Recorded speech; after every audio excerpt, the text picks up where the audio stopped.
વાગરા સ્થિત જંગલ ખાતાની કચેરી નજીકમાં આવેલ ઝાડ ઉપર પાલો પાડવા માટે ચઢેલા કિશોર ઉપર મધમાખીઓએ હુમલો કરતા કિશોર કૂદકો મારીને નીચે કૂદી પડ્યો હતો અને બચાવોની બૂમો પાડતા વાગરા મામલતદાર કચેરીના કમ્પાઉન્ડમાં પહોંચી નીચે પડીને આડોટવા લાગ્યો હતો। કચેરીમાં પણ એક સમયે નાસભાગ મચી જવા પામી હતી।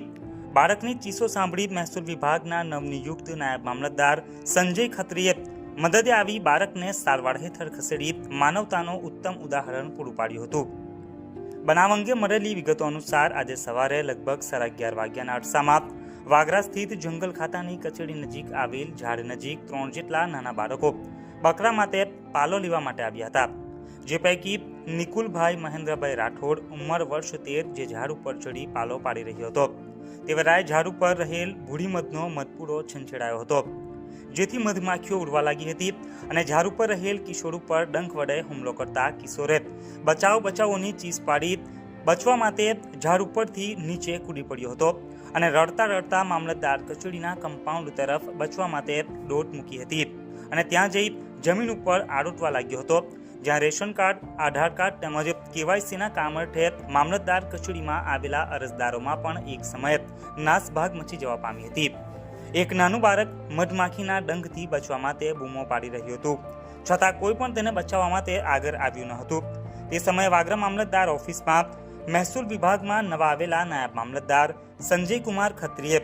કંઈ પણ પરવાહ કર્યા વિના પોતાના ટેબલ ઉપરનું તમામ કામકાજ પડતું મૂકી નાના બાળકને ભૂરી મધના હુમલાથી બચાવવા માટે દોડી ગયા હતા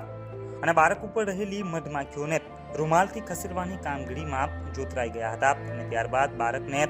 તાત્કાલિક નજીકમાં આવેલ સામૂહિક આરોગ્ય કેન્દ્ર ખાતે સારવાર હેઠળ ખસેડી માનવતાનું ઉત્તમ ઉદાહરણ પૂરું પાડ્યું હતું, જ્યાં હોસ્પિટલમાં હાજર તબીબે તાત્કાલિક બાળકની સારવાર શરૂ કરી હતી। બાળકના માથાના વારમાં ભેળવાયેલી મધમાખીઓ તેમજ શરીરમાં લાગેલા ડંખો કાઢવાની કામગીરીમાં લાગી ગયા હતા। મધમાખીઓના હુમલામાં અન્ય 2 બાળકો પણ ઈજાગ્રસ્ત થયા હતા,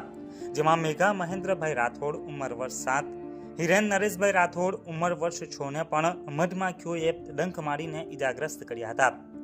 પરંતુ નિકુલભાઈ મહેન્દ્રભાઈ રાઠોડને ડંખ વધારે પ્રમાણમાં વાગેલા હોય, જેથી તેને પ્રાથમિક સારવાર આપ્યા બાદ વધુ સારવાર માટે ભરૂચની સિવિલ હોસ્પિટલ ખાતે રિફર કરવામાં આવ્યો હતો।